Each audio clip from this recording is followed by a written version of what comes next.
पास यहाँ पर आ जाएगा, क्या आ जाएगा, अब हमारे पास HTML के अंदर हमारे पास इमेज टैग आ जाएगा। अब इमेज टैग बेसिकली करता क्या है कि आपने अपने वेब पेजेस के अंदर या वेबसाइट्स के अंदर कोई भी किसी भी किस्म के इमेज ऐड करने हो तो आप इमेज टैग का यूज़ करते हैं, यानी इमेज टैग के थ्रू ही आप इमेज ऐड कर सकते हैं अपने वेब पेज के अंदर या अपनी वेबसाइट के अंदर, ठीक है। तो इमेज टैग को आप डिनोट कैसे करते हैं, तो इसके अंदर आपके पास जो है टैग्स आते हैं कुछ, IMG टैग, ओपनिंग टैग भी और क्लोजिंग टैग, ठीक है।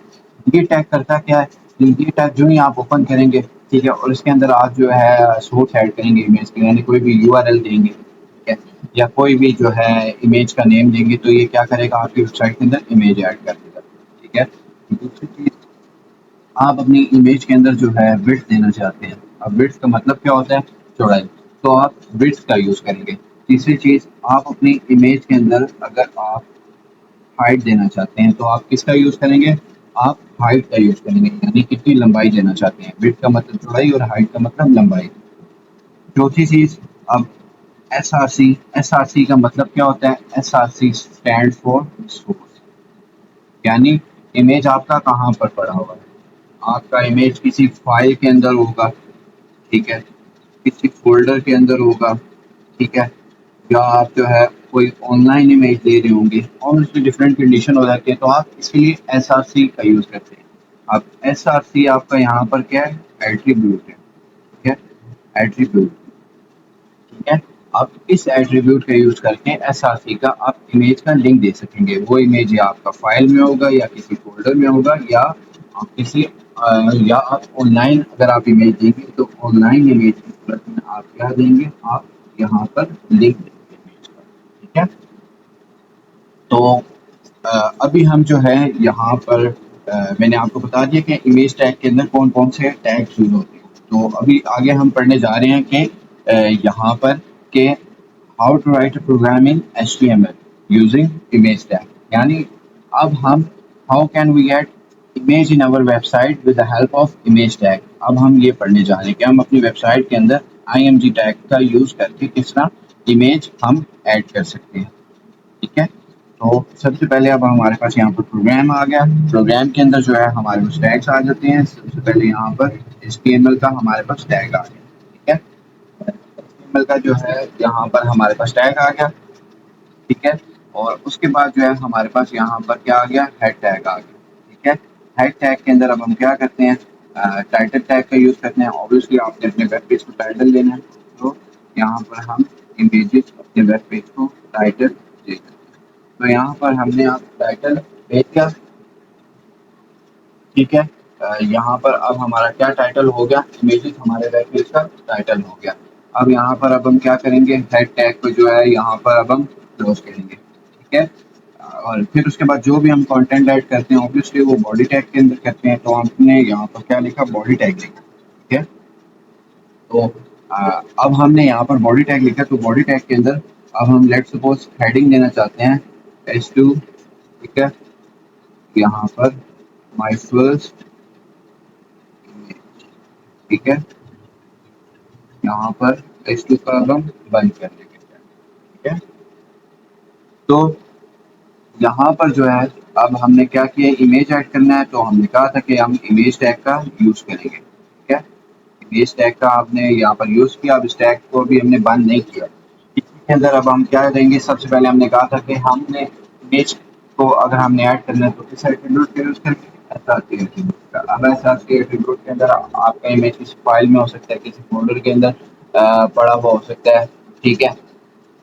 तो या फिर जो है ऑनलाइन इमेज पड़ा हो सकता है। तो SRC के अंदर अगर हमारे किसी फ़ोल्डर में पड़ा है तो हम फ़ोल्डर की जगह हम बता देते हैं कि किस फ़ोल्डर के अंदर जो है हमारा इमेज पड़ा है, या किसी फ़ाइल में है, यानी इमेज का नेम है तो हम बता देते हैं। अभी हमारे पास कंडीशन आती है कि लेट्स सपोज़ हमारे इमेज का नाम कंप्यूटर में है IMG, ठीक है, लेट्स सपोज़ कोई भी नाम हो सकता है, IMG है, ठीक है। और डॉट आगे इमेज की एक्सटेंशन होती है, ठीक है, JPG, ठीक है। हमारे इमेज का नाम ये है IMG, और ये क्या है, ये हमारे इमेज की क्या है, एक्सटेंशन, ठीक है। इससे परेशान नहीं होना कि JPG ये क्या है, ये आपकी इमेज की एक्सटेंशन होती है, यानी आपकी इमेज 3-4 किस्म का हो सकता है, JPG, PNG, JPEG, और भी डिफरेंट किस्म के इमेज के फॉर्मेट हैं। और मोस्ट कॉमनली यूज आपकी इमेज की फॉर्मेट ये है। तो ये आपकी क्या होती है, इमेज की एक्सटेंशन होती है, और ये आपका क्या होता है, इमेज का नेम। ठीक है, तो एसआरसी के अंदर सबसे पहले आप इमेज का नेम देते हैं और साथ इमेज की एक्सटेंशन देते हैं। अगर किसी फाइल या फोल्डर में पड़ा है तो सबसे पहले आप फोल्डर का नाम देते हैं, उसके अंदर जो फाइल का नेम है वो देते हैं, फिर उसके बाद इमेज की एक्सटेंशन देते हैं। ठीक है, तो अभी मैं इसको मिटा देता हूँ। ठीक है, यहाँ पर एसआरसी के अंदर जो है हमने यहाँ पर इमेज का नेम दे दिया और आगे एक्सटेंशन दे दी। इसको इन्वर्टेड कॉमास के अंदर जो है अब हम यहाँ पर लिखेंगे। ठीक है, और इसके अंदर अब हमने कहा तो ऑब्वियसली अपनी इमेज को विड्थ और हाइट देंगे। तो यहाँ पर हम का यूज करेंगे। ठीक है, विड्थ लेट्स सपोज हमने 200 देनी है, 10 20 30 जितनी आप देना चाहे दे सकते हैं। यहाँ पर हम 200 दे रहे हैं, और इसी तरह अब हमने यहाँ पर क्या देनी है, हाइट। हाइट भी यहाँ पर हम कितनी दे रहे हैं, 200। ठीक है, तो ठीक है, अब ये हमारे इमेज ने क्या कर ली, यहाँ पर हाइट और विड्थ हमने अपने इमेज को दे दी। अब इसके अंदर हम एक और एट्रीब्यूट का यूज करते हैं, जिसको हम कहते हैं ऑल्ट। ठीक है, अब ऑल्ट एट्रीब्यूट हम कोई भी टेक्स्ट, ठीक है, अब यहाँ पर हम ऑल्ट एट्रीब्यूट का क्यों यूज करते हैं। ऑल्ट एट्रीब्यूट हमारा इसलिए यूज होता है यहाँ पर, ठीक है, लेट्स सपोज हमारा इमेज जो है लोड ना हो रहा हो वेबसाइट के अंदर। अक्सर ऐसा हो जाता है हमारा इमेज वेबसाइट पर लोड नहीं होता है, टोकन हो जाता है। अगर हमने कोई ऑनलाइन लिंक प्रोवाइड किया है, तो अगर वो लिंक डिलीट हो गया या वो इमेज कहीं चला गया, ऑब्वियसली हमारे पास सेव तो नहीं होता, हमने भी ऑनलाइन उठाया होता है, या वो लिंक ब्रोक हो गया यानी बेकार हो गया या इमेज डिलीट हो गया, तो उस सूरत में हमें टेक्स्ट दिखाएगा। इमेज अगर हमें जिस सूरत में नहीं दिखेगा उस सूरत में जो है हमें ऑल्ट क्या करेगा, ये टेक्स्ट दिखाएगा। लेट्स सपोज हमें वेबसाइट के अंदर इमेज नहीं दिख रहा, तो इमेज की जगह हमें क्या दिखा देगा, टेक्स्ट दिखा देगा। इमेज वन, तो उससे इशारा हो जाता है कि यार ये इमेज किस बारे में। तो ऑल्ट के अंदर हम वही टेक्स्ट लिखते हैं जिस बारे में इमेज हो। अगर ये फ्लावर का इमेज लगा रहे हैं तो यहाँ पर हम टेक्स्ट में लिखेंगे जिस इमेज में फ्लावर है, कोई टेक्स्ट आप दे सकते हैं, टोटली डिपेंड होगा। यहाँ पर हम आईएनजी टैग हम यहाँ पर क्लोज करेंगे। ठीक है, और फिर उसके बाद जो है यहाँ पर अब हम बॉडी टैग यहाँ पर क्लोज किया। ठीक है, और यहाँ पर हमने क्या किया, HTML टैग जो है हमने यहाँ पर क्लोज कर दिया। ठीक है, IMG टैग को जो है आप जो है क्या नाम है, IMG टैग को आप यूं भी जो है क्लोज कर सकते हैं। ठीक है, अगर आप खाली जो है इस तरह भी आप क्लोज करना चाहते हैं, यानी इसके टैग को यूं क्लोज करना चाहते हैं, तो आपका IMG टैग क्लोज हो जाएगा। यानी इस तरह आपको क्लोज करने की जरूरत नहीं है बैक स्लैश, यानी ये केस सेंसिटिव नहीं है। तो इमेज का कुछ न्यू कॉन्सेप्ट था। ठीक है, इसके अंदर हमारे पास इमेज का कॉन्सेप्ट था। इसके बाद जो है अब हम यहाँ पर एक और एग्जांपल ले लेते हैं, जिसके अंदर अब हम देखेंगे कि अगर लेट्स सपोज हमारा इमेज जो है किसी ऑनलाइन किसी फ़ोल्डर में पड़ा हुआ है। ठीक है, तो उसको जो है हम किस तरह ऐड करेंगे। तो सबसे पहले हमने यहाँ पर क्या डाला, इमेज टैग डाला। ठीक है, यहाँ पर, और यहाँ पर हम एसआरसी एट्रीब्यूट ऐड करते हैं किसी इमेज को ऐड करने के लिए। ठीक है, तो लेट्स सपोज हमारा इमेज किसी फ़ोल्डर में पड़ा है, फ़ोल्डर का नाम है इमेज। ठीक है, साथ हम बैक स्लैश यूज़ करते हैं। ठीक है, और यहाँ पर एक इमेज का नाम क्या है, IMG डॉट एक्सटेंशन आगे डाल देंगे JPG।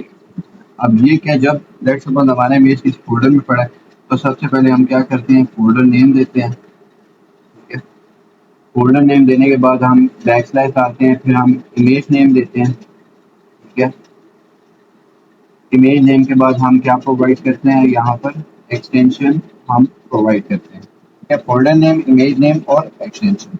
ठीक है, इन्वर्टेड कॉमास के अंदर, जब आपका इमेज किसी फोल्डर के अंदर पड़ा हुआ है। ठीक है, तो ये हमने प्रोवाइड कर दिया। अभी हमारा इमेज फोल्डर में था, तो हम इसका एग्जांपल ले रहे हैं। ठीक है, उसके बाद जो है अगर आपने विड्थ देनी है तो आप विड्थ दे दें प्लीज। अगर आपने हाइट प्रोवाइड करनी है तो हाइट आप दे दें। ठीक है, कॉमर्स के अंदर जो है आप प्रोवाइड करते हैं। टैग को क्लोज कर दिया। ठीक है, और यहाँ पर जो है हमने अपना क्या किया, बॉडी टैग भी यहाँ पर हमने क्लोज किया। और यहाँ पर हमने अपना HTML का टैग भी यहाँ पर क्लोज कर दिया। तो ये हमने एक एग्जांपल ली कि अगर आपको इमेज अंदर पड़ा हुआ है, ठीक है, या फिर जो है किसी फोल्डर के अंदर पड़ा हुआ है, तो उस फ़ोल्डर के थ्रू आप इमेज को किस तरह एक्सेस करेंगे? सबसे पहले आप फ़ोल्डर का नेम देंगे, बैकस्लैश डालेंगे, उसके बाद जो है आपने यहाँ पर इमेज नेम देना है, आगे इमेज की एक्सटेंशन दे देनी है, ठीक है? और इसके बाद अब हम एक एग्ज़ाम्पल लेते हैं इमेज के अंदर कि अगर आपका इमेज जो है ऑनलाइन पड़ा हुआ है, तो आप उस इमेज को किस तरह जो है एक्सेस कर पाएँगे? यहाँ पर सबसे पहले हमने इमेज टैग डाला, एसआरसी डाला। अगर आपका इमेज का लिंक पड़ा है तो आप गूगल पे जाएँगे, वहाँ से आपने इमेज पे राइट क्लिक करके आपने लिंक कॉपी करना है। लेट्स सपोज़ आपके इमेज का लिंक है www.img.jpg, यानी जो लिंक आप कॉपी करेंगे यहाँ पर आके आपने पेस्ट कर देना है, ठीक है? फिर दे दी 20 और आज इसी तरह आपने क्या करना है, हाइट भी जो है आपने दे दी क्या नाम है, फिर हाइट को दूसरे का इन्वर्टेड कॉमास में नहीं, कोई मसला नहीं है, ठीक है? और इसके बाद जो है हमने क्या किया, बॉडी टैग को जो है क्लोज कर दिया। यहाँ पर जो है हमने ईमेल टैग को जो है हमने यहाँ पर क्लोज कर दिया। तो अब हमने यहाँ पर एग्जांपल ली कि अगर आपका इमेज ऑनलाइन पड़ा है तो आप एक्सेस किस तरह करेंगे। आपने जाना है गूगल पे, जो इमेज आप बनाना चाहते हैं उस पर राइट क्लिक करके कॉपी लिंक पे क्लिक करेंगे। जो लिंक आपका कॉपी होगा वो आपने एसआर के एट्रीब्यूट के अंदर यहाँ पर पेस्ट कर देना। अगर आप बिट हाइट देना चाहते हैं दे सकते हैं, ठीक है? और इसी तरह हमने तीनों एग्जांपल पढ़ ली कि अगर आपका इमेज जो है सबसे पहले हमने पढ़ा कि अगर आपका इमेज जो है कि फाइल में पड़ा हुआ है उसको कितना एक्सेस करेंगे। फिर हमने कहा जो किसी फ़ोल्डर के अंदर पड़ा है उसको कितना एक्सेस करेंगे, ठीक है? तो तीसरा हमने पढ़ा कि अगर आपका इमेज जो है ऑनलाइन है उसको हम कितना एक्सेस करेंगे। तो तीनों चीज़ें जो है हम इस वीडियो के अंदर जो है अब हम कवर करते हैं। तो उम्मीद है आपको ये कॉन्सेप्ट समझ आया होगा।